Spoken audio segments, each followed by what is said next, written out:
And we're recording. Okay. Hey guys, welcome to Those Vegans with Josh and Emily. Episode 1. Episode 1, yeah, super exciting. Who'd have thought we'd be doing a podcast? After last night. I'm nervous. Little bit, yeah. This could be a complete fail or it could go amazing. And we decided that this would be a great idea because as far as I could find, there wasn't much that really existed in this space, and we wanted to be able to bring up some different issues that apply mainly to vegans. So the space we're talking about is veganism and animal rights activism. Our experiences in it, how long we've been vegan, why we got into it, and just discuss some of the principles around it, some of the excuses that we hear when we're out in the street talking to the public about animal rights. Bringing it all together and create that sense of community so vegans out there know that they're not alone and that what they're encountering is really normal, and potentially how they can kind of combat, or how you can combat some of those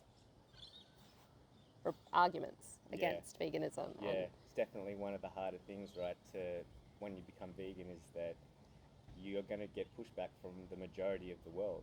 That's it. And if you don't have that support network and that community around you, it can be really hard to continue to live in alignment with those really important values. And I'll start that off by bringing in my bio. For me, that was a real big issue that I faced. And when I first became vegan, I wasn't surrounded by vegans. So it became more difficult to live in alignment with those values. And it wasn't until I started to surround myself with more like-minded people and have that whole life-changing, epiphany of needing that community, that I really started to completely embrace veganism, become involved in activism, and feel really comfortable doing outreach. Very important, Yeah, absolutely. Otherwise, you're going to find that there are a lot of sort of people that drop out of that ideology because of the pressure, probably. That's going to be the key thing. I think one of the main reasons that a lot of people drop out is because of the social pressure. Yes. And so long as you, like Em said, so long as you've got that social network around you, you've got a support there that will keep you going. And just understand that, you have chosen the right thing, as much as the rest of the world is going to say that you're doing the wrong thing. Yeah. Just look at it from the animal's perspective, and it's blatantly obvious how wrong it is as to what we do to them, right? It's always about them. So true. It's always going to be some sort of victimization from the people that are still contributing to the animal agriculture industries and to people that are still consuming animal products. But when we look at it from their perspective, which is the perspective of the victim, then it just is so obvious that what we do to them is wrong, and we don't need to do it anymore. It's true to say that at a certain point in time we did need to do it 10,000 years ago, coming out of the Ice Age, survival, but we're not in a survival situation anymore, and we know that we can be healthy and thrive and have fun like we did last night. Yeah, that's it. Yeah, Disclaimer, we're a little hungover. So if things seem a little stilted or a little lost for words, that's just because our brains are trying to catch up with our mouths. But we'll get going on that. It shows that it's episode 1. We're using our phones for audio, guys. That's it. High tech. We'll get some good audio equipment soon. Yes, that's it. But from little things, big things grow. So Josh, what's your vegan story? So I've been vegan for 4 years, coming on 4 years now. And before that, I was like big fisherman, fishing, hunting, owned my own kayak. I'd be out on the water in the ocean for like 3 to 5 hours by myself, just fishing, and not realizing that what I was doing to have fun was take the lives of others. And there's kind of been a lot of little ticks along the way as to being introduced into the idea of other animals having value. So like when I try and think back, I always think back to a friend of mine when I was living in Newtown in Sydney. We used to do the grocery shopping together, big weekly grocery shop. And I think she was on to me about getting the free range eggs instead of the caged eggs. Yeah. And at that point in time, I was like, I don't care. Yeah. So it's like that sort of what's the word? It's like the complacency that I had then. It was just all about me and me having fun and not really considering the world outside me and the effects that I have on others. And hey, everyone's doing it, so it plays into that cognitive dissonance as well of, Yeah, exactly. Probably like it's going to be more prominent in people that are younger, right? Because when you're younger, you just want to have fun, and you should have fun when That's you're young. it. Like definitely, we're not saying that you can't have fun, but if you think about it, when you're a bit younger, it sort of blossoms into something that becomes a lifelong kind of ideology that sticks with you, and it's actually something that makes a difference in the world. Yeah, for sure. So, yeah, and then even before that, I suppose, when my dad was teaching me to fish, I can remember the first time I had caught a fish and like I had to kill the fish, and he said to me, make sure that it doesn't suffer too much. So you had to kill them quickly. So even though I was still committing an atrocity against that individual by killing them, there was still an aspect there of like caring for the animal to a degree. Yeah. So if you can start to care about an animal to even just a small degree, what's to stop you from just considering them to the highest degree, which is to not disrespect and take their life? Yeah, and leave them alone. Leave them alone, yeah. Yeah, So that's like that was it. just, but that was over what, decades, like 10, 15 years, maybe more. Like when I was young, Yeah. it was probably like 15, 14, 13 when I first started fishing with my dad. Maybe Yeah. younger, I don't know, can't remember. But yeah, all those little ticks happen along the way, and it can accumulate into this, basic ideology of animal rights, ethics, veganism, and yeah, it just blossomed from there. So after that, the real thing that sort of ticked it over to the point where I'm like, hey, I think I'm vegan, was when I actually watched the documentary Dominion, which I think a lot of vegans nowadays are. That's going to be the key thing that they saw, either that or Earthlings, one of these documentaries, because they're so well produced and they just show the truth. It's not overly edited. I mean, you get some people say, oh, you put music over the top of it to make it seem more emotional and doesn't change what you're seeing on the tug at screen. people's heartstrings. It's like, okay, take the music out. Is it any worse? Is it any better? Not really. True. That's it. And, I was very much the same. And I think a lot of people are. Deep down inside, we all do have that care for animals. And when I was a meat eater, would always want to buy organic or free range or all of those amazing buzzwords that try and make you feel better about the choices that you're trying to make. And, I guess they're tricky little words. You got to pay attention to them because and think about what they're actually trying to get you to do. And so much of what we do on the street in activism, when we're talking to people and they talk to us about their choices and why they won't be vegan because what they're doing is okay, and we often hear this buzzword of, well, I only buy from ethical farms, or the farmers that are humane in the way that they farm their animals. Yeah. Yes. Enslave their animals, I would say. Yeah, that's right. Yeah. So that's sort of one of the topics we want to tackle today a little bit, is the idea of ethical farming. Yes. And from our perspective, as vegans, would say the only type of ethical farming would be veganic farming or vegan farming. Yes. Maybe not so much veganic yet because it's almost impractical. There are some veganic farms already around the world, but very small degree. And technology will allow us to sort of increase the amount of veganic farms that we do have to produce food. But yeah, right now it's maybe not so practical to say that would be the only ethical form of farming, but anything that does intentionally involve the enslavement, the torture, the murder of any sort of animal, the rape, the rape is just going to be nothing that you could ever consider to be an ethical farm. No. So, but that brings us back to kind of like the words that you mentioned when you see those products in the shelf there.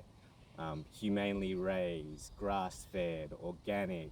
All these beautiful greenwashing buzzwords. Buzzwords, yeah. So when you try and look past those words and see the outcome of what happens to all of the animals, you know, it's never really going to be something that you can say this is ethical. I mean, unless you're just the sort of person that is legitimately like, I do not care about animals. Yes. In which case, if you don't care about animals, I mean, humans are animals. Do you care about humans? That's right. What's the morally relevant difference between a person, a human person, and a non-human person that justifies asymmetrical treatment to one but not the other? Why kill one but not the other? Why is one ethical and one not ethical? So usually that's going to be the logical consistency test whenever it comes down to stating that, you know, it's ethical to kill someone, is like, ask that question and see whether or not it plays out to being something that you would also perform in the human case and the animal case. Yeah, absolutely. I mean, animals, they don't have a choice. We force that choice upon them, so that's never going to be an ethical way of doing things. Yeah, it's a violation of their will, of their rights. They're not consenting. You can't really get an animal to consent, right? So doing anything to them like that, when it's most definitely and obviously not in their best interests, is just something that you can't justify. Yeah. And you know, a lot of the arguments we'll hear, so not only even to do with the animal welfare, but people will try and justify their choices by also bringing up the fact that, you know, ethical farming could potentially be better for the environment or more sustainable. And, you know, if you're thinking about, you know, your grass-fed animals and the amount of land they need and the water that they need and all of those things to be able to keep them alive. And it's such a common misconception when people bring up the idea of sustainable farming. Again, it's just another buzzword that the industry uses to greenwash that type of operation. But if you look at the studies on you know, those sorts of farms, the grass-fed farms, they need at least 3 to 4 times as much land to actually, you know, keep them in those so-called humane conditions, right? Yes, those conditions might be better compared to what they'd have to live to in a, you know, factory farm, but they all end up in the same place anyway. That's right. But yeah, it's a very big misconception. One of the studies that best debunks that is a study out of Oxford by Joseph Poor and Nemec. So if you look up that one, have a read into it. It not only goes over the amount of extra land that is required, and it's one of the biggest studies that's ever been done as well. I think it's like 36 or 38,000 farms around the world. Yeah. And yeah, it goes through not only the amount of land that's used, but also the amount of water, the amount of waste. You know, I don't think it goes into so much the amount of like antibiotics that might need to be used, but that's another aspect that people don't really realize, is that most of the world's antibiotics are actually used on farmed animals, not us. So when you talk about problems like antibiotic resistance being a big problem around the world, it's not because the doctors are prescribing us too much antibiotics. It's because most of the antibiotics are going into the animals, and then the people are eating the animals. So yeah, definitely a lot of misconceptions out there that people get hoodwinked by the industry. Yes. So that's what we're trying to combat when we're sitting here as vegans. That's right, and that comes down to that fact though, ultimately, you know, as I was saying before, we as humans want to do the right thing. We genuinely, the majority of us actually do care about the beings around us. It's just whether you're prepared to take that one step further and, as you say, like leave those beings alone and leave them as they are, rather than feeling the need that to consume that animal for no real purpose, when we've proven that we can survive and thrive, not survive, just we can thrive on a vegan diet. And there's a lot of health benefits that do seem to come along with it. It's not to say that there can't be healthy people out there that do consume some animal products. I probably wouldn't go as far to say that yet, but if you look at it overall and you look at the environmental impact that's going to be reduced if you're having a vegan lifestyle, then it is better for health. So, and you've got other things like reduced risk of like diabetes, Mm. obesity, heart disease, some cancers. Yeah, again, if you look into the data, the preponderance of evidence seems to show that in most of those cases, like it's going to have a overall better outcome on the net. So, yeah. And I guess one of the other points as well, and I don't have the data to back all of this up, but I find it interesting that when you're watching the footage of animals being sent to their death, no matter what farm they've come from, whether it be these so-called sustainable ethical farms or factory farms, they all have a sense that of what's coming, and there's so much fear.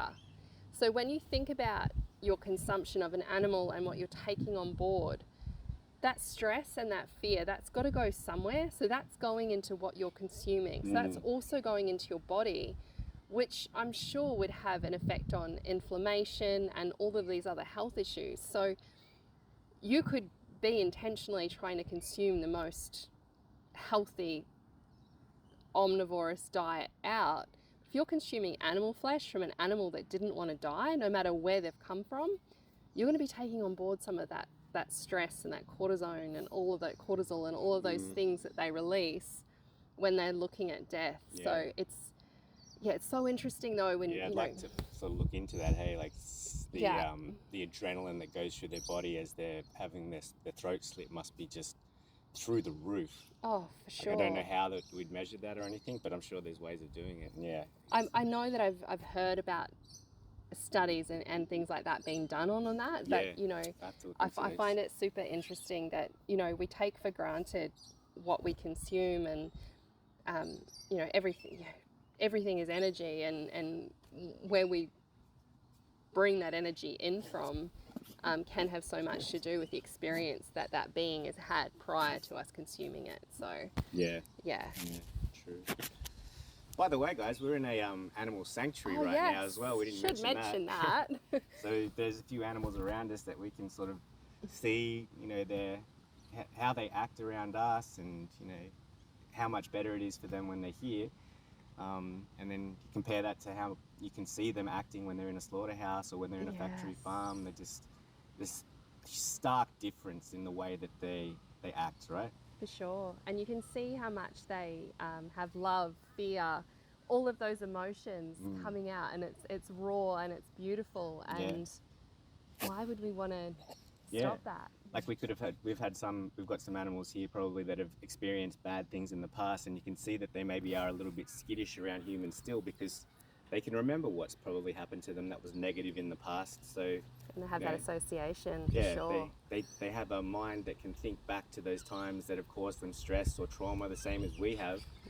And those sort of actions that we see in them are so reminiscent to what you can see in people as well. So it's just another, quite obvious key connection that you can see between us and them, which shows that we're not so dissimilar to the point where we should be treating them so badly. That's right. Regardless of how we try and sugarcoat it. Yeah.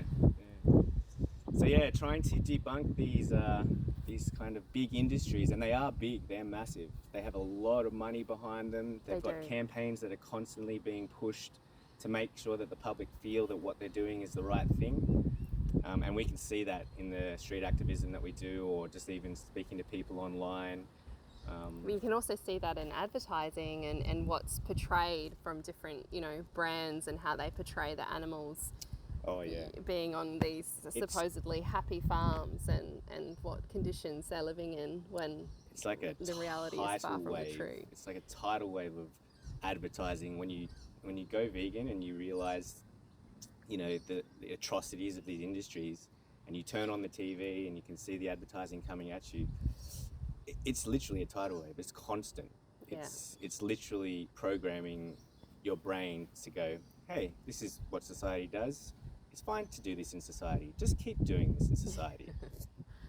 And it's easy to do that. It's easy to go along with the pack, right? And the brainwashing starts young. Very as well. young, yeah. Even think about my story with the fish, right? Yes. It's okay to kill the fish, but make sure he doesn't suffer when you slit his throat. And that's not to say that he didn't suffer as well. Like, they still suffered. Imagine. Oh, the fear of being taken out of the water, the absolute stress they would have been under when they weren't able to breathe. That feeling of, I mean, I don't know if you've ever had an experience where you've felt like you might drown. I know I've actually had someone nearly drown me in the pool once. Wow, yeah. Well, I know, like, being in the waves, like when you go under the wave and you're tugged under and you don't know how you're going to get back out, that panic. Imagine feeling that, and totally against your will, because you've been forced out of your home, you can't breathe, and then all of a sudden your last remaining, I guess, memory is someone stabbing you in the head, or being completely violated and not being able to do anything about it, completely out of your control in that scenario. And then your murderer justifying it, being like, oh, it was quick and painless, and fish don't really have feelings anyway, so that's another misconception. One that's a big misconception about fish. Just I can't remember the name of the scientist that was studying. He's an Australian guy, actually. If anyone knows Humane Hancock's channel, he's interviewed him once or twice and done a big long podcast with him. And it's though I don't think he's vegan, that scientist that does the studies, he and did animal studies to find these sorts of things out. Like, he has pretty much verified that yes, there's definite pain receptors, and they may not feel pain exactly the same, but they definitely still have pain, and they definitely still have a desire to live. So it's it is a lot of research involved in trying to get to the bottom of these things, I suppose, which is why we're trying to get them out to you, make you aware of them. Don't have to trust our word, just go look into it for yourselves as well and verify the sorts of data. And hopefully it just helps you think, and when you are faced with people who challenge you, you might have something in your arsenal to kind of come back with, and not have to sit passively and feel like you're alone in this. Yeah, true. Yeah, and that's probably something to think about as well when you're becoming vegan and you're starting to learn about the arguments for veganism and against some of these points of misinformation from industry, is that you can still be civil in a conversation with someone even though you're having an argument, right? An argument doesn't have to mean that you're having a fight. That's right. You're having a civil discussion with another member of our society, and we want to have a society that flourishes. Sometimes you might feel like it could be get a little heated at times. Yeah. Definitely. Inside, I'm like, this is a battle. Like that. Yeah, for sure. This person's got me in a chokehold and I can't get out. But yeah, I think you got to fortify your ideas by researching, and the more you research about these sorts of points and just verify for yourself that they are in fact the truth. In most cases, there can be misinformation on both sides, right? There's some people that hear things and just go with it. They just run with it without checking. Hey, bug. Oh, look at that. Hey, nature. But yeah, once you fortify those sorts of things, when you're having those conversations, you're going to be more steadfast in what you're saying. And even when someone pushes back at you with something that you've maybe never heard before, it's going to be something that you're going to be able to hold strong with and not feel like you're getting railroaded by something that is, something that destroys your position, right? That's right. Yeah. So, what else is there with the animal ag industry and their ethical farming that we need to sort of debunk and a lot of what prompted us to sort of cover this topic was, I remember when we came up with it, it felt like there were a couple of really key restaurants and an influencer that had come out, and they were vegan, and they came out with these, that they decided to not be vegan anymore. And I get it, times are tough, and maybe... Oh, yes. Yes. Okay, yep. Diversifying your menu maybe felt like something that was needed in order to help business. Yeah. But the way that it was brought about was, one place in particular started talking about how they were bringing on the ethical and sustainable, humane bacon from a family farm and how all of a sudden, you know. Yeah, and this is ethical, right? This is ethical killing Yes. of a pig that didn't want to die. Yeah, so sort of flying in the face of every single vegan that had supported that particular establishment on both cases, of all these vegans who were like, hang on, what do you mean you're now bringing in bacon and being, but not that even that, it was the way it was worded. And I just feel that for so many potentially new vegans or people who are becoming vegan, seeing something so prominent and a place as prominent as that, then starting on that bandwagon of, oh, well, okay, maybe it is okay to eat meat as long as I'm getting it from these sources. Yeah. It's just really important to know that no, it's not. At the end of the day, you're still taking away someone else's choice to live. And that's probably a good point to mention with regards to the words that we use and the labeling of some of that sort of fit within the movement of veganism. And there's, you know, some people will state that they are vegan, and maybe they don't actually know what the definition is, or maybe they've got their own proprietary definition of veganism. But then you'll have other people that will just say that they're plant-based. And I think with this particular restaurant, I don't think there was ever any sort of branding with the business that ever said vegan. No, you're right. The word vegan was never put there. There was never a message, you know, within the business that were advocating for animal rights. So it seems a bit more obvious in this case as to why they went back to exploiting and killing animals to make a profit for their business, is because they were never actually vegan. They were just plant-based. Yeah. They may have been just jumping on the bandwagon because they saw it as the in thing, a trend at the moment. And I think a lot of people did do that recently because social media had sort of blown up veganism, where it was only seen as a trendy thing. And that's why a lot of people that are still non-vegan and, you know, proponents of the animal or people that even just support animal agriculture industries, they would use that as like a little talking point against veganism and say, oh, veganism's just a trend. It's just like something, it'll disappear, it'll die sort of thing. Yeah. But, you know, a trend is just something that people pick up and do because it's popular. Veganism did get popular for a time because people were talking about it in that sort of way, but it's an ethical stance against injustice.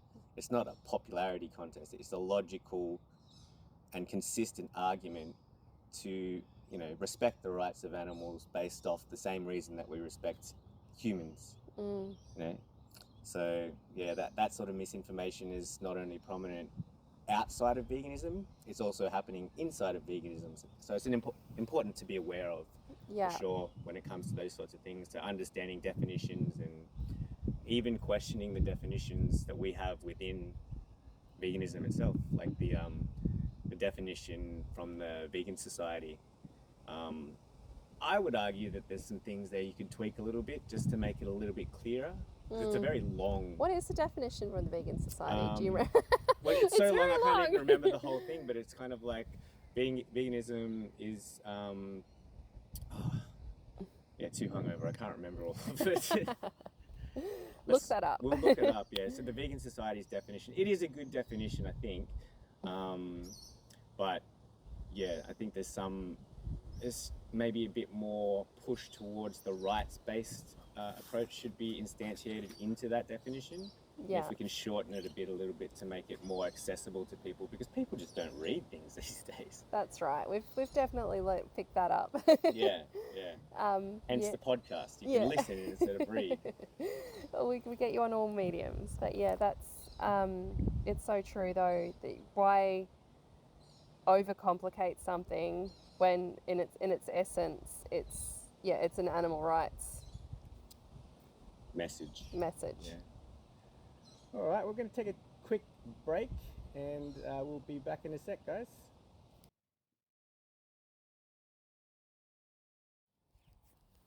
Another bindi. Damn bindis. All right, guys, we're back.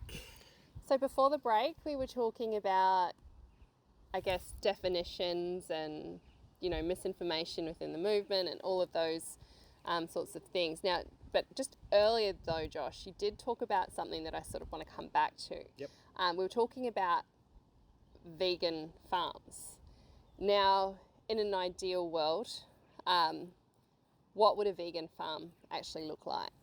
Yeah, so like I look at it like looking forward into the future from like the far distant future. Obviously the most that we can hope for, I think, is like having technology allow us to do things like vertical farms, and vertical farming and stuff was talked about a lot, and it seems to have died down in the field. I don't know if it's because it requires a lot of energy at this point in time, Possibly. but I think technology is just going to push us forward to the point where we can even have vegan, like vegetable farming, so no use of animals, obviously.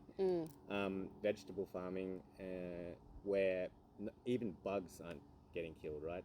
No pesticide is being used.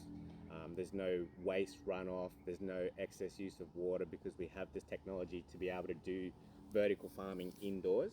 It's obviously very small scale right now, but I mean they've done proof, like they've already achieved proof of concept in most of those areas, and it's just a matter of refining it more and more now to the point where we can actually do it. So that'd be one of the best aspects of an ethical vegan farming system when it comes to the vegetables, fruits, nuts, legumes, all of those sorts of plant-based things.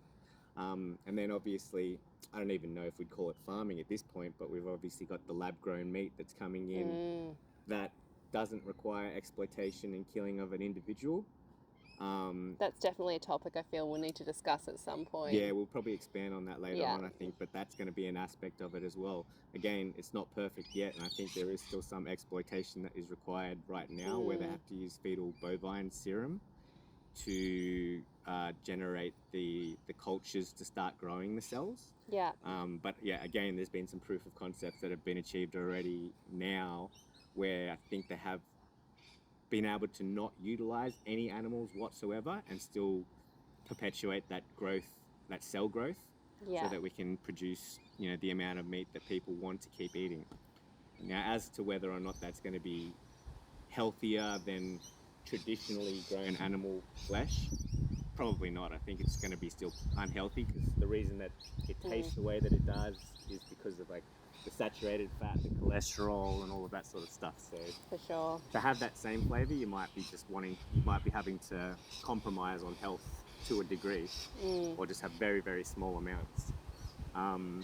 But for now, I think the current world that we're living in now, we can probably state that even though a lot of plant-based agriculture requires pesticides, has waste, has water usage, does cause some animal deaths, like that's going to be one of the other big pushbacks against veganism, is that, vegan farming kills animals too. It's like, well, yes, it does, but it's not intentional. It's not intrinsic in the process of growing plant-based foods. Yeah. So yeah, we just push for veganic farming where possible here, and if you have access to veganic farmers around your area and it's affordable for you, then I think you should try and source that sort of produce from them. But there's not going to be anything that we could say is intrinsically unethical about buying generally grown traditional plant-based foods that are produced in the way they're produced today.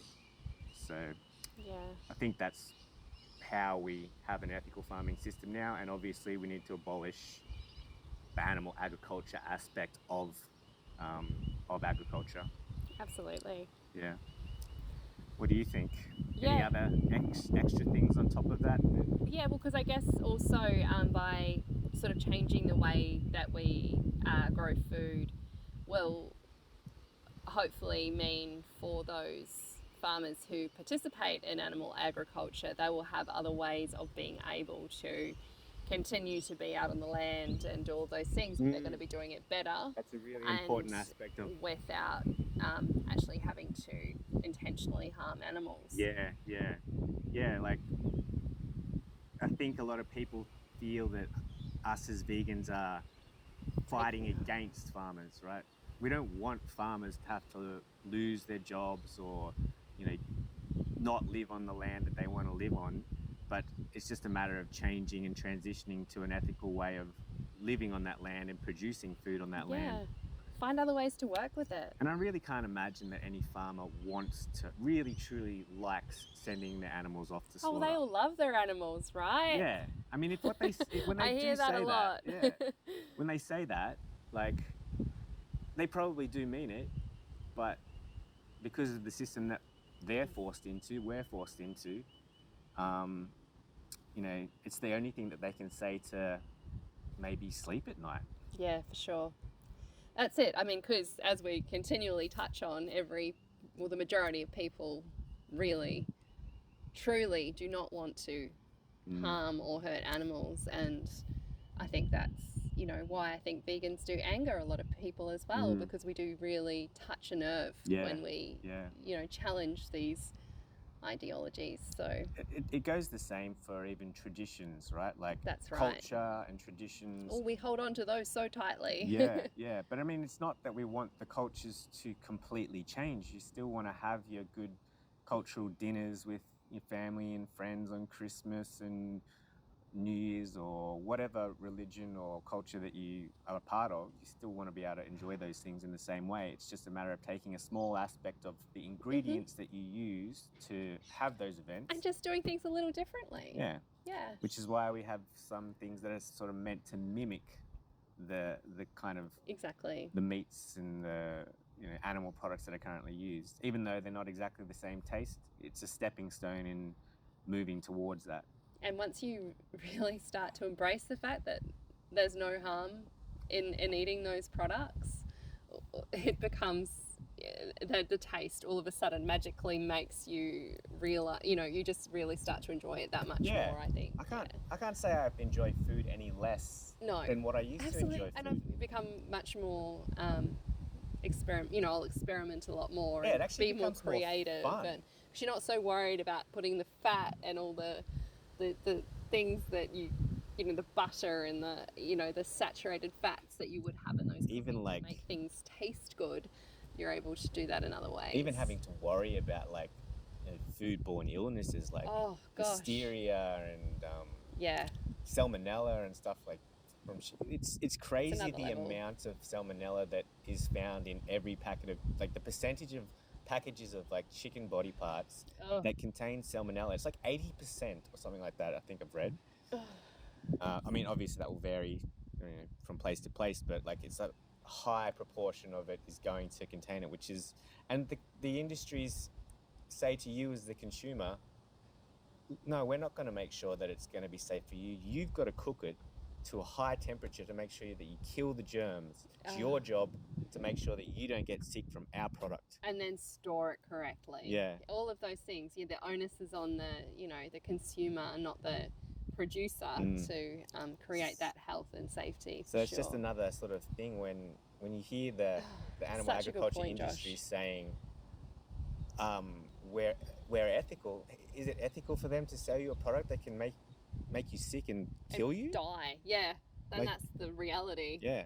And, like, okay, and there's going to be a bit of a pushback on that from some people that says that, well, look, that happens in, you know, packages of vegetables as well. But the reason why that does happen is because of the feces that's used to fertilize those foods. Yes. You know, veganic farming, you're not going to have those sorts of problems unless there happened to be an animal that was roaming around, you know, in nature and happened to defecate at the base of your vegetables or whatever. But that's going to be a rare scenario, a rare situation that's going to occur. Yeah. But when it's part of a gigantic system that sprays shit over the fields because they got nowhere else to put it, and they've got these giant lakes of shit that they can't get rid of any other way, then it's bound to happen.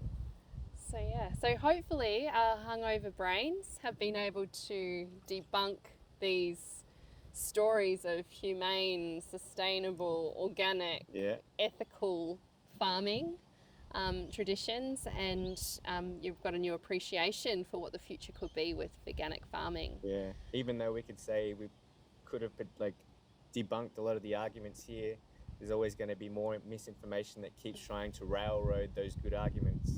What's the saying? It's something like a lie will travel 2 times around the world before the truth can catch up to it. Something like that. It's a good point. Which is true. It's because people hear a talking point and then they just run with it without really fact checking it. Yeah, right. Because it's the easy, convenient option to do. Yeah. But when you end up looking into like the large proportion of the evidence and seeing which studies are the outliers and which ones show correlating kind of outcomes, it's going to show you'll be able to decipher whether or not, or which is the right side, basically. Yes, for sure. So that's all we've got time for today, guys. You were listening to Those Vegans with Josh and Emily. Cheers. Thanks, guys. Thank you. See you on the next one. And that's a wrap.